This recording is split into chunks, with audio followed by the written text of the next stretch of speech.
Imagine a world where speaking the truth could cost you your life. In 1984, a humble Catholic priest in Poland dared to do just that.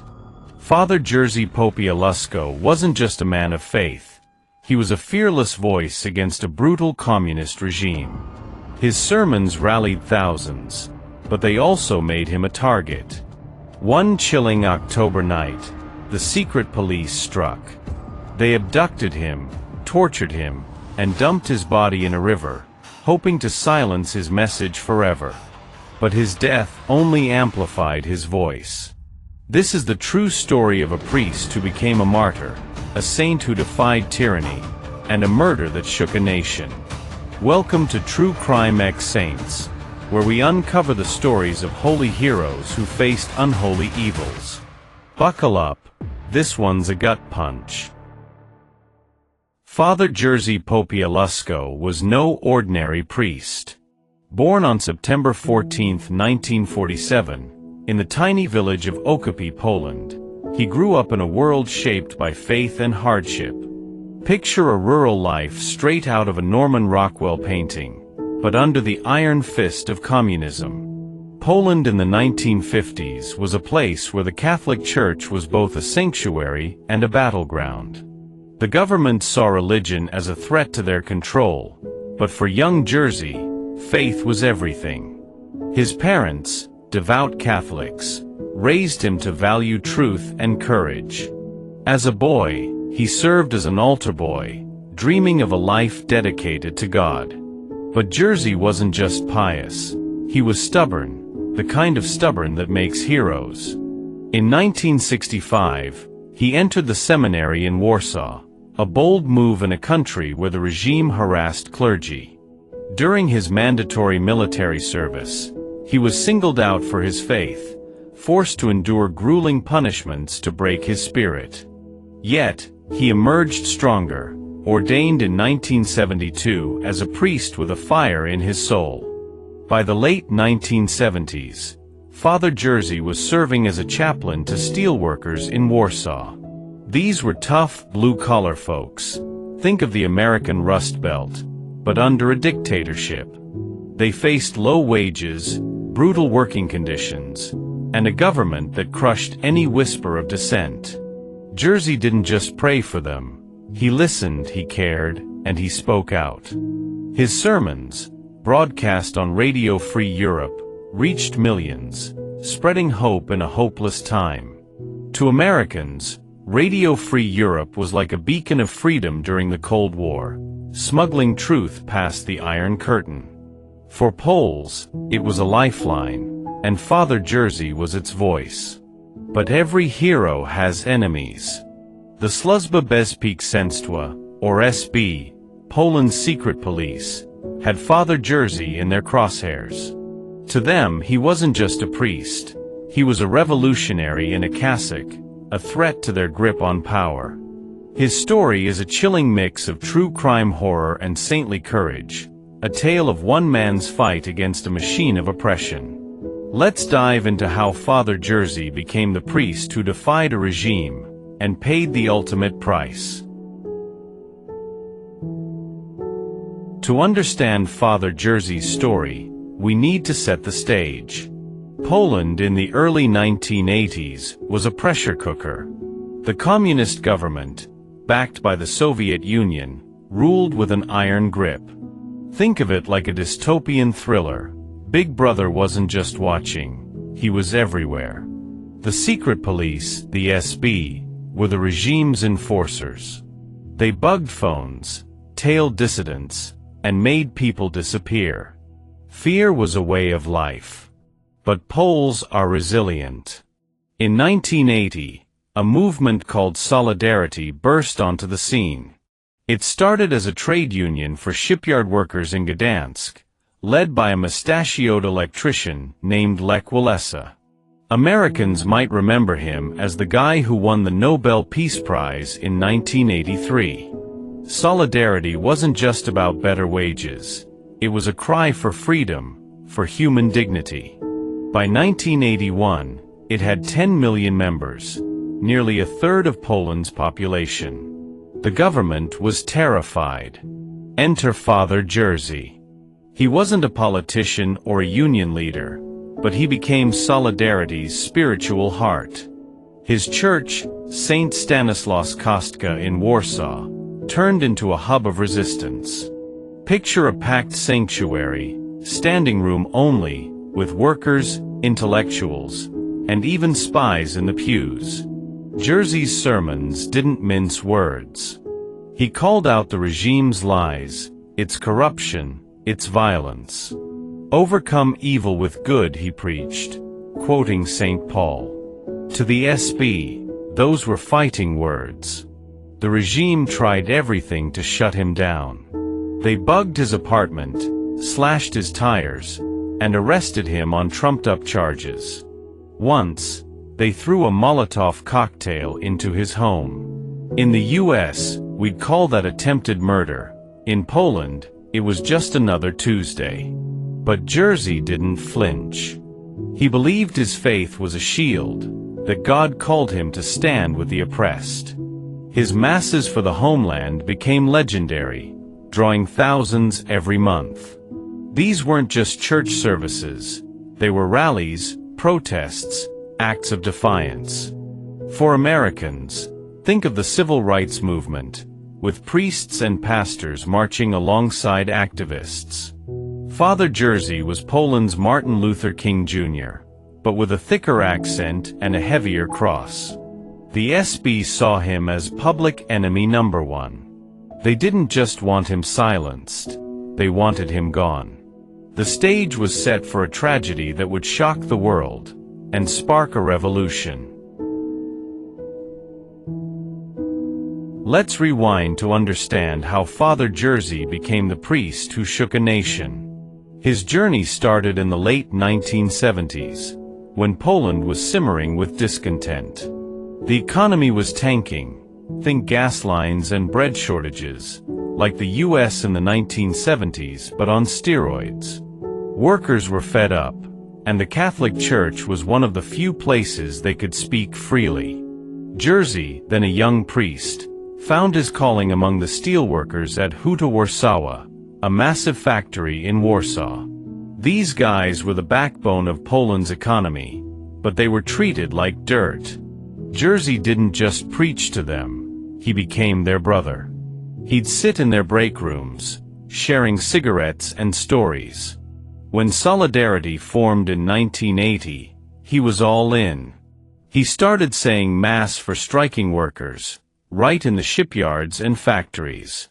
Picture a priest in a hard hat, praying with men who hadn't seen a raise in years. His sermons wove together scripture and struggle. The truth will set you free, he'd say, and for Poles living under a web of lies, those words hit like a sledgehammer. By 1981, Jerzy was a rock star, not the kind with groupies, but the kind who could pack a church. His masses for the homeland at St. Stanislaus Kostka were electric. Thousands crammed in, spilling onto the streets. He spoke about justice, dignity, and the power of nonviolence. Do not be afraid, he'd say, echoing Pope John Paul II, a Polish hero who became Pope in 1978.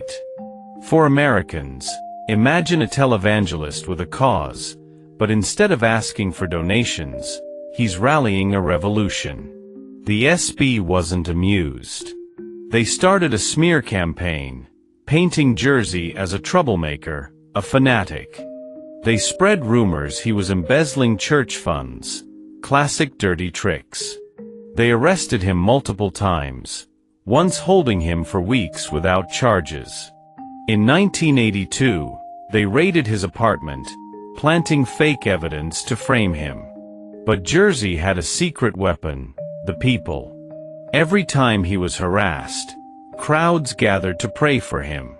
The more the regime pushed, the stronger he got. Jerzy's faith was his anchor. He wasn't fearless in a macho way, he was human. Friends said he knew the risks, that he sometimes trembled before a sermon. But he believed God had a plan.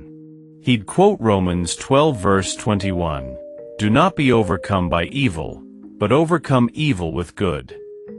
That wasn't just a Bible verse, it was his battle cry. The regime escalated their attacks. In 1983, they declared martial law, banning solidarity and cracking down harder. Jersey's church became a sanctuary for dissidents. He hid activists, smuggled messages, even helped print underground newspapers. To the SB, he was no longer just a priest, he was a mastermind of resistance. They started planning something darker. In early 1984, Jerzy got a warning: "Stop, or you'll end up dead." He didn't stop. He kept preaching, kept organizing, kept believing. His sermons were now broadcast across Europe, reaching Poles in exile and even Americans tuning into Radio Free Europe. He was a symbol of hope, but also a marked man. The SB was done playing games. They wanted blood. October 19, 1984. It's a date etched in Poland's history, a night that turned a priest into a martyr. Father Jerzy was 37, exhausted but unbroken. That day, he'd been in Bydgoszcz, a city 140 miles north of Warsaw, celebrating Mass for workers. He was driving back with his friend and driver, Waldemar Krastowski, in a beat-up Fiat. The roads were dark, the air heavy with autumn chill. Jerzy had no idea he was being hunted. Near Włocławek, a car pulled up behind them, flashing its lights. 3 men in plain clothes stepped out, flashing SB badges. They were Jegorz Petrowski, Leszek Pekala, and Waldemar Szymilewski, secret police officers with orders to eliminate the priest. They forced Jerzy out of the car. Waldemar, the driver, was handcuffed but managed to escape, running into the night to sound the alarm. Jerzy wasn't so lucky. What happened next is the stuff of nightmares. The officers beat Jerzy with batons, targeting his head, his chest, his legs. They didn't just want to kill him, they wanted to break him. Bloodied and barely conscious, he was still alive when they tied him up, gagged him, and stuffed him into the trunk of their car. They drove to a dam on the Vistula River, a cold, desolate spot. There, they tied a 22-pound stone to his body and threw him into the water. The autopsy later confirmed he was alive when he hit the river, drowning in its icy depths. For 10 days, Poland held its breath. Jerzy's disappearance was headline news. The SB tried to cover their tracks, claiming he'd run off or been kidnapped by extremists. But Waldemar's escape blew their story apart. On October 30th, divers found Jerzy's body in the Vistula. The sight was horrific, his face unrecognizable, his body battered. The nation erupted in grief and rage. Jerzy's funeral on November 3, 1984, was a seismic event. Over 500,000 people flooded Warsaw, turning St. Stanislaus Kostka into a sea of mourners.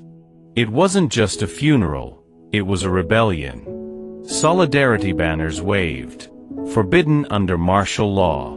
People chanted Jerzy's words, "Overcome evil with good." For Americans, think of the marches after JFK's assassination, but with a raw, defiant edge. The regime's plan had backfired.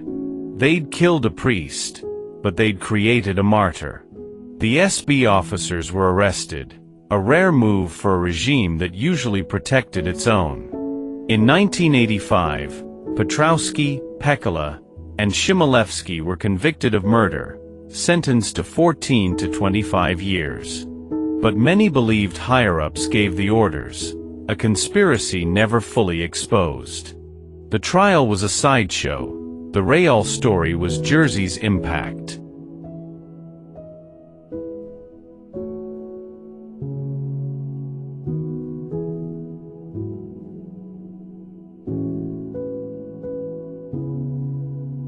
Father Jerzy Popiełuszko's murder was meant to break Poland's spirit, but it did the opposite. His death in 1984 became a turning point, a spark that set the nation ablaze with defiance. The communist regime thought they could silence him by throwing his battered body into the Vistula River, but they underestimated the power of a martyr. Jerzy's sacrifice galvanized the solidarity movement, giving it new life at a time when hope was fading. His church, St. Stanislaus Kostka in Warsaw, transformed into a pilgrimage site, a place where Poles came to pray, to mourn and to plan. His words, "Overcome evil with good," became a mantra for a revolution. In the years that followed, solidarity grew stronger, fueled by Jerzy's legacy. By 1989, the impossible happened. Poland's communist regime collapsed, thanks in large part to the grassroots momentum Jerzy helped ignite. Free elections were held, and Lech Walesa, the shipyard worker turned global icon, became Poland's first democratically elected president in decades. For Americans, it's like watching the Berlin Wall fall, a moment when freedom triumphed over tyranny. Jerzy didn't live to see it, but his fingerprints were all over that victory. The Catholic Church recognized his sacrifice. In 2010, Father Jerzy was beatified in Warsaw, a step toward sainthood. Over 100,000 people attended the ceremony, a testament to his enduring impact. The Church declared him a martyr, killed in odium fidei, in hatred of the faith. His relics, including a lock of his hair and a piece of his cassock, are now venerated, drawing pilgrims from across the globe. To Catholics, he's Blessed Jerzy Popiełuszko, a saint in waiting. To Poles, he's a national hero, a symbol of what it means to stand up to evil. But his story resonates beyond Poland. For Americans, Father Jerzy's life is a reminder of the stakes in the fight for freedom. Think of whistleblowers exposing corruption, or activists risking everything to speak truth to power. Jerzy was both a priest and a rebel, a man who used his pulpit like a megaphone in a world that demanded silence. His murder was a true crime horror story, but his life was a masterclass in courage. He wasn't perfect, he was human, prone to doubt, worn down by harassment. Yet he kept going, driven by a faith that refused to bend. Today, his legacy lives on. In Warsaw, a museum at his church chronicles his life, packed with photos, letters, and even the blood-stained clothes he wore the night he died. Schools and streets bear his name. His story has inspired books, documentaries, and even a 1988 film, To Kill a Priest, starring Christopher Lambert. For our U.S. audience, think of Jerzy as a figure like Dietrich Bonhoeffer, the German pastor who defied the Nazis, or Oscar Romero, the Salvadoran archbishop gunned down for his activism. These are the saints of true crime ex-saints, holy figures who faced unholy evils and changed the world.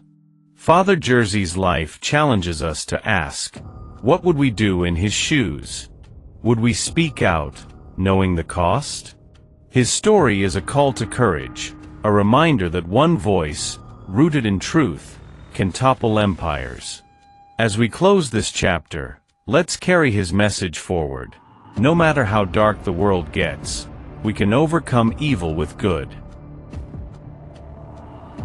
Father Jerzy's life proves that standing for truth can move mountains, even against impossible odds. What do you think of his courage? Drop your thoughts in the comments. We read every one. If you were moved by this story, hit that like button and subscribe for more true crime stories of Saints episodes. Share this video with someone who loves true crime or inspiring stories. Let's keep Father Jerzy's legacy alive. See you in the next one.